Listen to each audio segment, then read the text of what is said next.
Hi, I'm Kristen Chrisman, and I'm continuing to read from my essay, Russia, Ukraine, and the United States, Trapped in a Cultural Script. The full essay is on countercurrents.org. I added just a little bit to it in the last video, and I tailor it a tiny bit, but it's pretty much what's on countercurrents.org, and all the endnotes are there also.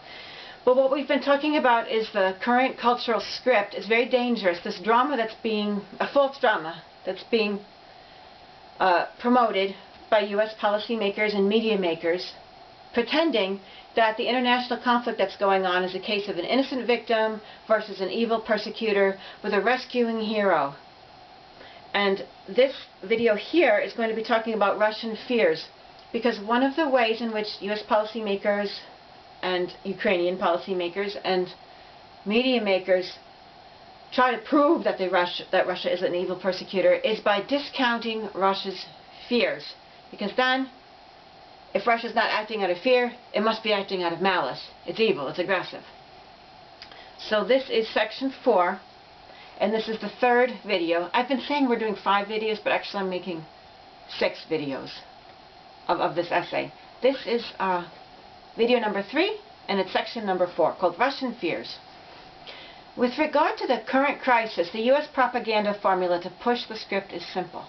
The first step is to teach Americans that Russians are brainwashed by propaganda, but Americans are not.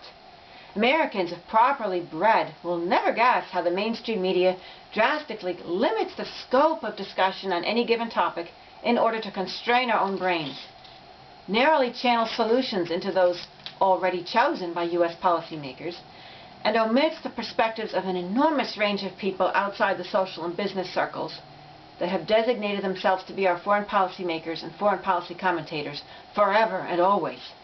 Once Americans accept mainstream news as the truth, the rest is smooth sailing. The second step for pushing the script is to depict Russia as the persecutor with evil motives. That's easy. American brains, already molded from decades of conditioning, are likely to be unquestioning and receptive. All that's needed is for the U.S. to utterly ignore or simply discount Russian fears as absurd. NATO's expansion into Slavic lands, NATO-Ukraine military collaboration, U.S. Lockheed Martin Aegis Ashore missile launchers deployed on bases in Poland and Romania, anti-Russian prejudice in Ukraine and the U.S., neo-Nazi paramilitary violence in Ukraine, the manipulation of Ukraine by Western profit seekers collaborating with corrupt Ukrainian leaders, and Western economic and political conquest, likely of Russia itself. Those are Russia's fears.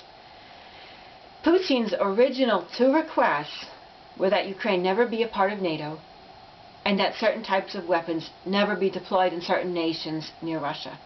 But these requests, which clearly show fears for life, for Russian lives and Russia's sovereignty, were not taken seriously. They were considered absurd and unreasonable. This, coming from a nation, the U.S., that had to clear out all the Native Americans before it felt safe. This, coming from a nation that had to control the Panama Canal to feel safe. A nation that went berserk about the idea of Soviet missiles and alliances with Cuba. And of course, past Russian fears were already disregarded decades ago. U.S. history books condemn Russia for getting out of World War I in 1918, after the Bolshevik Revolution. They characterized the USSR as evil for forging a pact with Hitler in 1939 at the start of World War II. Nothing is understood from the Russian point of view. In fact, Russia, USSR, was invaded in both world wars, unlike the United States, with more than 25 million killed. Unlike the United States, Russians had been involved in World War I from the start. They were extremely war-weary and disgusted with wars, especially imperialist wars. The Brest-Litovsk Treaty to depart from the war was humiliating for Russia because it lost territory, but it had already lost more to death than any other nation. Instead of recognizing the wish to no longer engage in war as valid, the Allies perceived Russia as a traitor or even as pro-German. So always seeing Russia through those dark glasses, always interpreting its moves as wrong and evil. The Allies did little, if anything, to help Russia, USSR, during either war, and to my knowledge made no attempt to rescue Russians when Leningrad, St. Petersburg, was besieged during World War II. In fact, it was the West, including profit-hungry U.S. banks and businesses, that had opportunistically helped build up Hitler's war machine with oil, money, and rubber, and enabled him to expand uninhibited. Ford, General Motors, Standard Oil of New Jersey, International Harvester, and DuPont all invested deeply in German weapons production during the Hitler era. John Foster Dulles, Secretary of State under Eisenhower, had helped facilitate a system whereby U.S. banks could profit enormously from the interest gained from loaning money to Germany so that Germany could pay back its World War I debts that its enemies had imposed upon it. Sullivan and Cromwell, the law firm for corporations who seek to control foreign policy, even helped foil a Canadian effort to block the sale of steel to Germany's weapon makers. Understandably, the USSR felt utterly abandoned. The treaty with Hitler, the Soviet treaty with Hitler, which lasted only until Hitler's invasion of the Soviet Union, was a self-preservation measure. It was not an evil pact.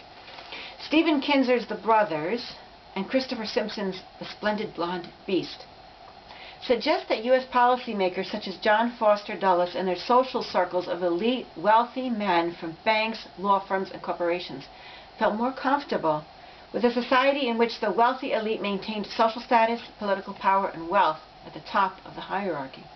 These men truly seemed to believe that society needed them to be on top in order to run society smoothly and intelligently. They seem to think that way now, too. They may have felt self-centered and greedy, and/or they may have ignorantly and arrogantly felt that preserving their positions on top was the moral thing to do, for the sake of society. It's relevant to today's dynamics amongst world political and business leaders to understand that part of what seemed to hold American and German bankers, lawyers, and businessmen together was their earnest desire to maintain the system of capitalism, perhaps for its own sake, but quite likely to ensure their continued status and their way of life at the top of the political, economic, and social hierarchy.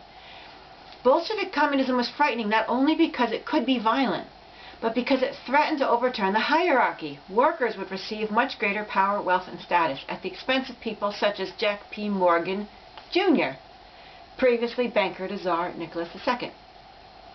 In fact, Morgan was alive only because assassination attempts against him had failed.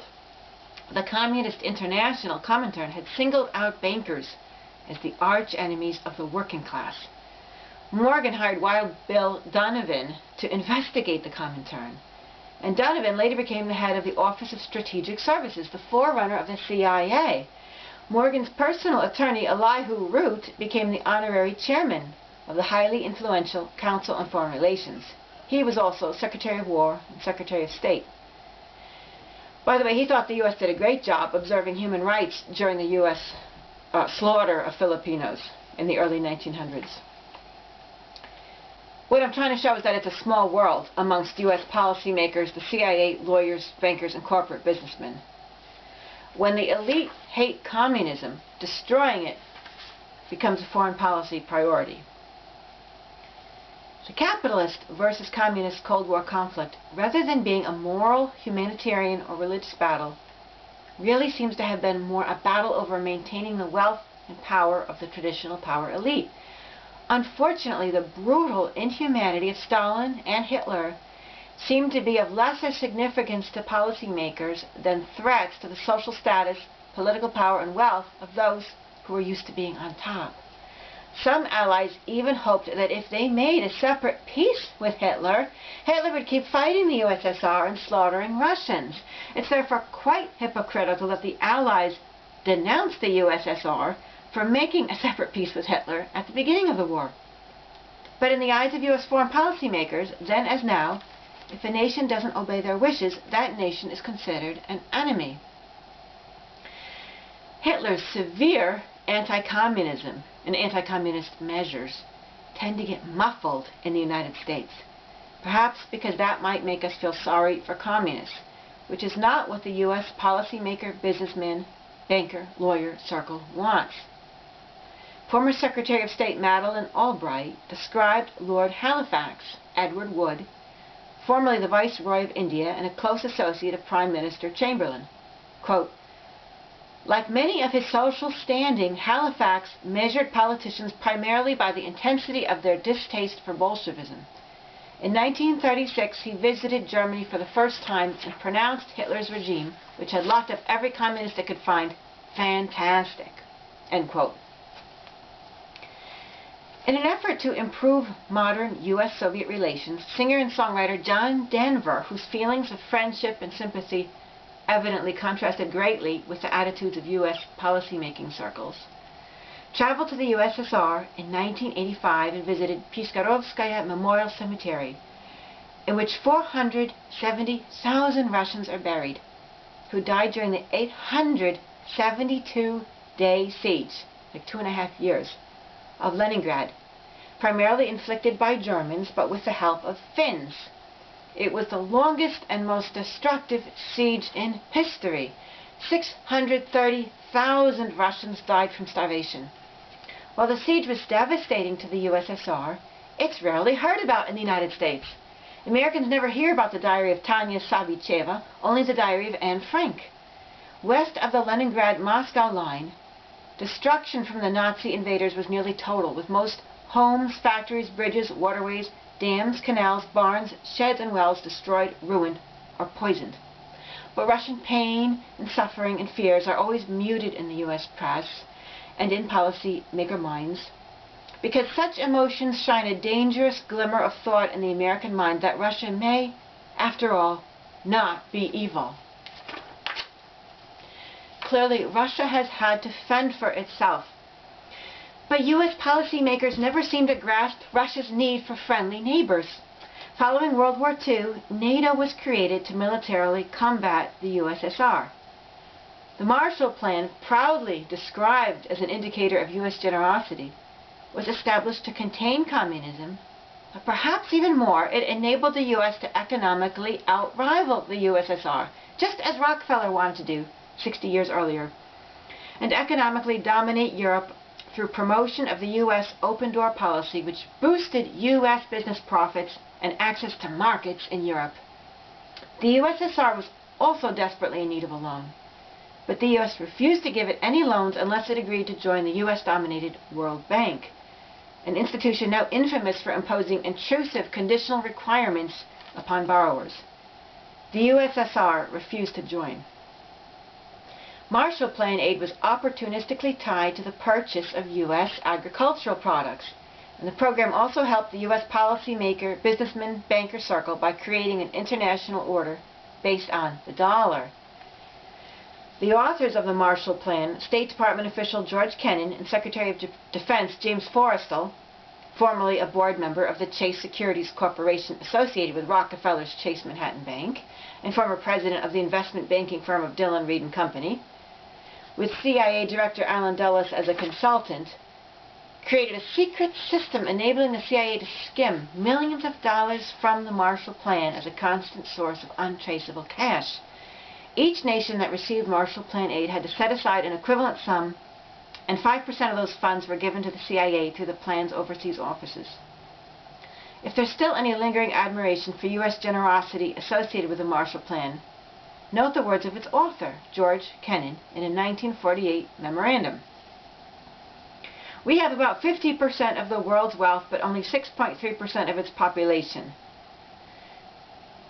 In this situation, we cannot fail to be the object of envy and resentment. Our real test in the coming period is to devise a pattern of relationships which will permit us to maintain this position of disparity without positive detriment to our national security. We need not deceive ourselves that we can afford today the luxury of altruism and world benefaction. Now, on the essay that's on countercurrents, I had a few more words, but I took them out because when I looked into this, where I'd taken the quote from, the quote had been taken out of context. So, even though I don't like the full context of what George Kennan was saying, it's different from what the quote implies if you take it out of context. But what I just read to you is what he meant. I think that that's not slanted at all. Following the reunification of Germany, NATO callously expanded to include former Soviet republics and satellites, leaving Russia even more isolated. As William Hartung reports in Prophets of War, NATO's expansion was also prodded by U.S. weapon corporations who were eager to sell exports and to meet company export goals, to sell weapons to new NATO members who'd be required to discard Soviet weaponry. Lockheed Martin, the major U.S. weapon corporation, even promised Romania it would argue on its behalf for NATO membership if Romania agreed to purchase Lockheed Martin weaponry. Putin has repeatedly warned that NATO's expansion is an existential threat to Russia, a military threat to its very survival. U.S. leaders, the same leaders who quake in their boots over a coronavirus that has only mild symptoms for more than 80% of the people, the same leaders who call Russia's alleged interference in U.S. elections an existential threat, laugh at Putin's fear as unhinged. How could anyone, they wonder, be afraid that NATO might attack them? That's easy to say if you're not the nation for whom NATO was created to attack. But with NATO bases in Estonia, Latvia, Lithuania, Poland, and Romania, with U.S. missile launchers in Poland and Romania, with U.S. nuclear warheads in Turkey, Germany, the Netherlands, Belgium, and Italy for NATO's use, Putin's fear is valid. Put yourself in Russia's shoes. NATO's expansion into former Soviet republics is like taking away your family, friends, and neighbors, then training them and arming them against you in case you get aggressive, which you just might do, because they've taken away your family, friends, and neighbors and armed them against you. Or put another way, would the U.S. approve if the American Southwest seceded, militarily allied itself with Mexico, and deployed missile launchers in Texas? Would the U.S. be pleased that the illegal immigrants at the border were no longer an issue? Or would the U.S. government turn purple with rage at the very thought of losing territory it seized from Mexico in 1848? It's as if nobody's feelings matter but those of U.S. foreign policy makers, for Putin's words have been repeatedly ignored. No wonder some people, including terrorists, have said that violence is the only language the U.S. government understands. U.S. policymakers, as talented as they may be in some ways, seem to possess a below-average degree of empathy. They don't seem to understand others' feelings or hear the significance of their words. The one way to get U.S. policymakers' attention is with violence. I'm not suggesting violence, but I'm saying that's the one way to get their attention, but it's negative attention that you get. Once an enemy gets violent, then U.S. policymakers respond, but not by addressing their grievances. Never. At that point, U.S. policymakers respond with punishment.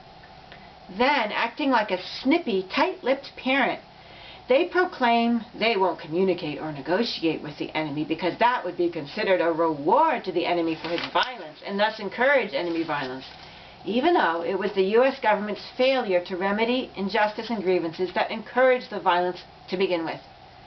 And even though the U.S. government has no qualms about being the world's #1 salesman, weapon salesman, and inflicting its own violence around the world. So U.S. policymakers are basically saying, we didn't listen to you before when you were nonviolent, and we certainly won't listen to you now because you've been violent. The truth is, we'll never listen to you because we don't care about you. It's very much like a parent who never listens to its child, and then when the child acts up out of frustration, coldly punishes the child for not being obedient. Is it possible our policymaker circles were raised in a similar manner? Is this how they learn this type of human relations? Or did they learn it from each other as they conform to stark foreign policy traditions? Another Russian fear is neo-Nazism. But Putin's accusation that Ukraine's government includes neo-Nazi is brushed aside as absurd and single-mindedly, quote, proven false by the mere fact that Ukrainian President Zelensky is Jewish. The fact that Hitler annihilated millions of non-Jewish Slavs, communists, and socialists doesn't seem to enter into this strange logic. However, if the Ukrainian president is Jewish, this is supposed to prove that the entire government does not include or support neo-Nazis. Despite the enormous intellectual depth of this bizarre American logic, human rights groups have condemned Ukraine's rising neo-Nazi paramilitary violence, including attacks on feminists. Neo-Nazis are even active in Ukraine's military and police, helping to give their violence impunity in the streets. As Medea Benjamin and Nicholas J.S. Davies of the peace organization Code Pink explain, the extreme right-wing Svoboda Party, it's the Freedom Party, played a major role in Ukraine's 2014 coup. And the peaceful protests against the administration of President Viktor Yanukovych turned into violence thanks to the armed behavior of the extreme right-wing right sector. Well, there's some disagreement about whether or not neo-Nazism is a part of the Svoboda Party and right sector. These groups seem to be a blend of ultranationalism, neo-Nazism, and fervent anti-communism. At the very least, we can agree that they're clearly not representative of the broad spectrum of views within the Ukrainian population, and therefore their political domination could not be considered democratic, let alone peace-oriented. And this is the coup supported by the U.S. We'll talk about it more in the next video. Right sector attacked anti-coup protesters and riot police and seemed intent on ridding the country of pro-Russian protesters. Once Yanukovych was ousted, Arseniy Yatsenyuk was installed. Yatsenyuk then rewarded the Svoboda Party, the ultra-right-wing party, with 3 high-level positions in the new government. So they're there in the government.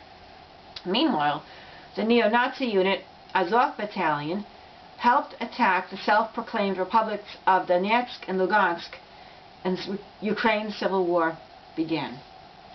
Perhaps U.S. policymakers trivialize Putin's fear of neo-Nazi violence because the U.S. government is all too comfortable working closely with both Nazis and neo-Nazis.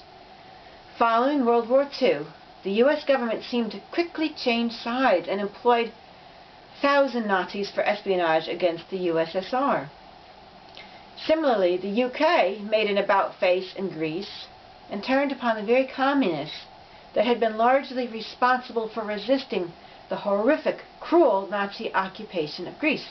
No sooner had the Nazis left when the British arrived, and the Greeks thought they were liberated, until the UK grew alarmed that communists, people who called for such wild and obnoxious conditions as an 8-hour workday, better salaries for workers, labor unions, the UK grew alarmed that communists would prevent Greece from having a king duly subservient to the UK.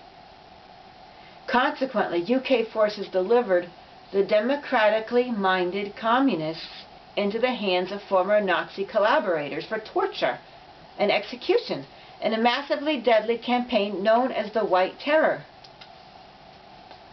U.S. President Truman, perceiving the world as good versus evil and possessed by a violent sense of moral mission, soon issued his Truman Doctrine, and he funded the corrupt Greek regime in its civil war against Greek communists.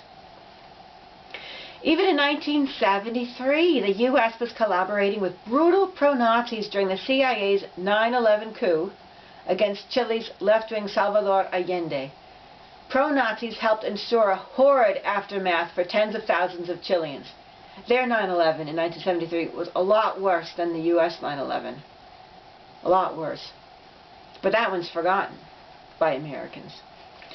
So in 2014, it's not surprising that Russian news sources reported that U.S. private military contractors were training right-wing Ukrainian extremists.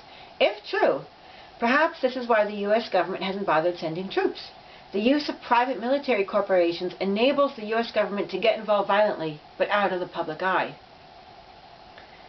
Once all of Russia's fears of NATO, neo-Nazis, and so forth are flippantly dismissed by U.S. policymakers and media makers as nonsense, it's supposed to become clear to Americans that Russia is consequently not acting out of reasonable fear, but instead out of evil malice and aggression. In fact, we're to believe that Putin is a bully and wants to resurrect the Russian Empire. The European Union, YouTube, and several others are even blocking access to Russia's state-run news, Russia Today and Sputnik, so that Americans can't hear Russia's government speak for itself. According to the EU, it's so that no one can hear Russia's lies about the conflict. From the relatively small number of articles I've read on Russia Today, I haven't read many, but I've read some, and I think it's very well written, balanced, and informative. Quite frankly, what I've read on Russia Today doesn't reek of propaganda the way the U.S. mainstream news does. But this is another trademark of U.S. and other Western policymakers. Don't communicate with the enemy. Don't listen to their perspective. Just go after them. Do everything you can to avoid understanding, and for God's sake, uphold belief in the script. And that concludes part 3 of 6. Thank you very much. And that's from my essay, Russia, Ukraine, and the United States, Trapped in a Cultural Script, which is also on countercurrents.org. Thank you very, very much.